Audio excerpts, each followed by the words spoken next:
be under Viva? Ano? Na lead po, yes. Or, well, not lead, of course, but like yung main cast. Yes po. I've done... so far, ayun nga po, sobrang thankful ako na bilang part of main cast. Sobrang inobserve ako ni Aubrey, ni Gab, ni Haya, ni Chris Rome. At parang yeah, Chris Rome. Panindigan na natin ba rin?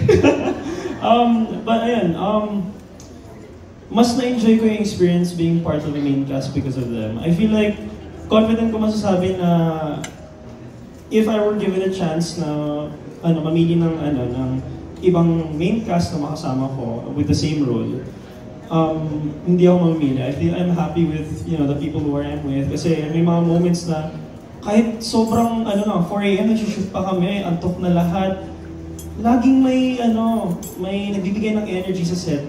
Kesyo sila Haya, kesyo si Jerome, kesyo Haya. Questionable, hindi. Kesyo sila Haya, kesyo si Jerome. Jerome talaga. Meron one time, antok na kami lahat. Tapos may shoot kami isang scene sa loob ng car.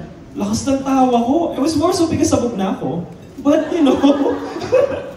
but mas nagkaroon ako ng energy dahil kay Jerome. At I want to thank him for that. Tapos, ang pinakamalaking nagbibigay talaga ng energy sa buong cast na to. Shout out to Aubrey Caraan. Yes. The one and only, alam mo bakit? Ganun din, same setting ngayon. Aubrey, wag ganyan. Halata. Demure lang, as sa... Okay, sorry.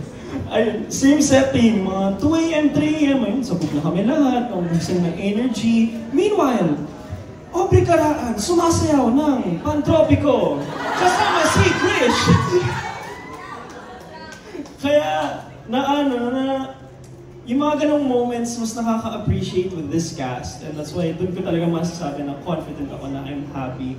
And I'm thankful din to the Direct for putting me in this position. Maraming salamat. Thank you. Okay, thank you po.